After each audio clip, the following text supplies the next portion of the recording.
Ahoy there, TV Talk. It's Talk Like a Pirate Day. And there's no better day to talk like a pirate than Talk Like a Pirate Day. Also, there's no better time to tell you about this brand new project that we have coming up on the horizon at Podastery. If you head over to blackflagpod.com, that's blackflagpod.com, today you can sign up to learn more as we get closer and closer to unveiling this new thing. Why could it be? Blackflagpod.com, Talk Like a Pirate Day.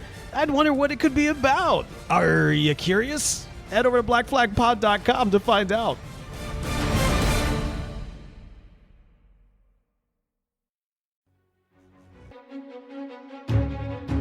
What's up, everybody? It's Bo here with another Andor TV Talk. Episode 3. I'm finally caught up. Okay, so here is the situation that we find ourselves in this week. We get a little bit more of a look into the competence or lack thereof of this security group. Now, last episode, I talked about the notion of like these two fringe areas of these two factions kind of grinding against each other. And, you know, the fact that neither one of these is connected to kind of something larger, or they don't really have the full impact. You know, I mentioned the idea we normally see, which is our heroes, the rebels, kind of facing the massive might of the Empire. This episode was really interesting because it kind of flipped that, right? Skarsgård, we don't know exactly what is up with him, but at this point, I think it's safe to say that he's kind of a higher ranking member of the Alliance. Like he's very specifically tied to the rebellion. Like he's playing on like a real level on a real board. And then you have these like security dudes, these wannabe Imperials who come in and they're like acting like a paramilitary force,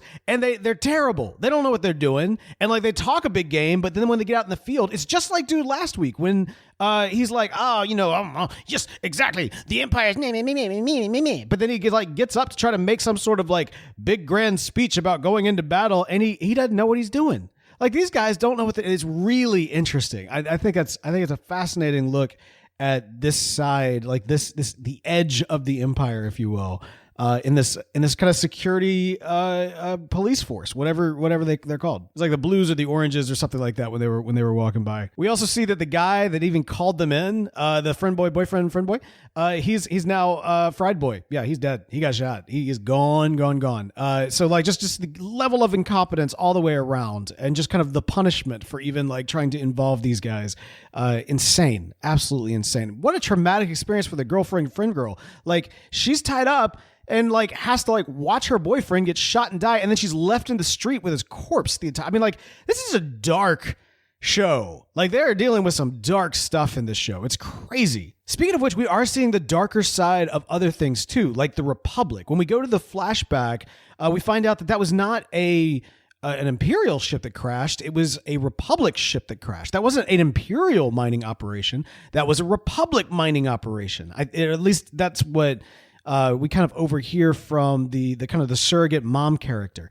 Now she rolls in. They're kind of she's kind of a junker. Her and her partner are kind of scrapping the fallen ship and getting what they can out of it. We also see as young Andor kind of is waltzing through the bowels of this ship, that everybody there has turned yellow. So whatever it is, perhaps they're mining on this planet, it is having some sort of toxic impact on those that don't reside there. And we don't quite know why this would be. I mean, one imagines it has something to do with the Death Star because, you know, at this point in the game, Palpatine was really laying the groundwork for making that big move to the Empire. But what I like about this is that we're showing that the Republic, which we often see in like the Clone Wars and the prequels as the good guys, are not always the good guys. Leading the Republic is Palpatine. Like, okay, so it's like this. Like a lot of times we get kind of this imagery of the Republic rather was the good guys, and the CIS, the Confederate systems were the bad guys, right?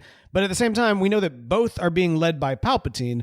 It's just that all of our heroes are over here, all of our villains are over here, and that's not necessarily the way in which I think the story should have played out. I don't even think that was the way the story was intended to play out. In the opening crawl for Revenge of the Sith, you see in Clone Wars, it's like there are heroes on both sides, except we never really see heroes on both sides. The Clone Wars had maybe 1 or 2 episodes where they explore like a side separatist character, but yeah, for the most part, you don't actually see that. I think what's actually more compelling is not the idea that there were heroes on both sides, but the idea that there are villains on both sides. And so seeing kind of the corruption of the Republic, the fact that it was the Empire before, it was kind of like the spiritual empire, if you will, before Palpatine ever declared it as the first galactic empire. Like this has been, a thing for quite some time. And the Republic has its hands dirty. Like, one of the things I would really, really love them to explore is like the people of Star Wars, maybe through like a post Clone Wars clone story where the Jedi and like, I don't know, maybe even Obi-Wan and Yoda like specifically are taken to task for having, a slave army. Like this is like, you had humans that were bred and built. They were born into the clone army. If they left the clone army, they were shot. Like there was this entire slave army that was essentially like church sanctioned.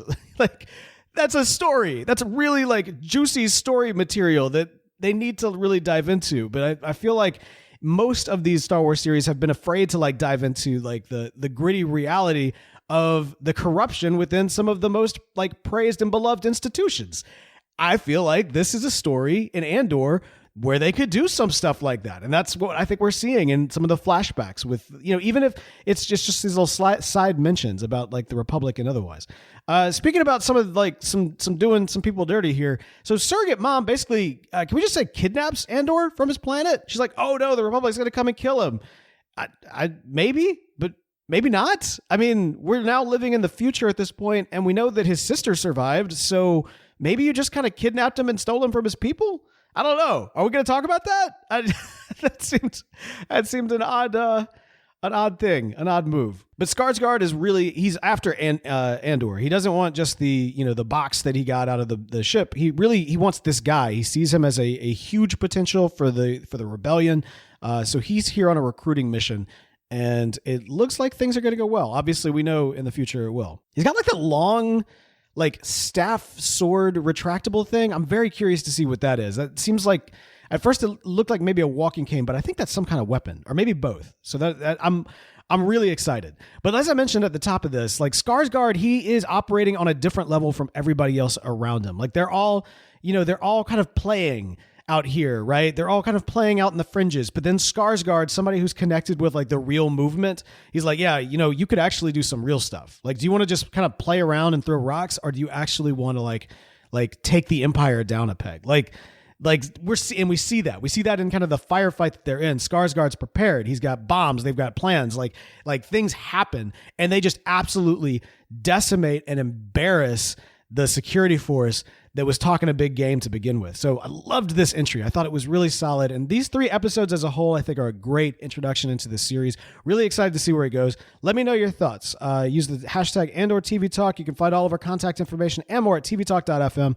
I want to know what y'all are thinking about the series. That's going to do it for me for now, but don't worry. I'll be back in a flash.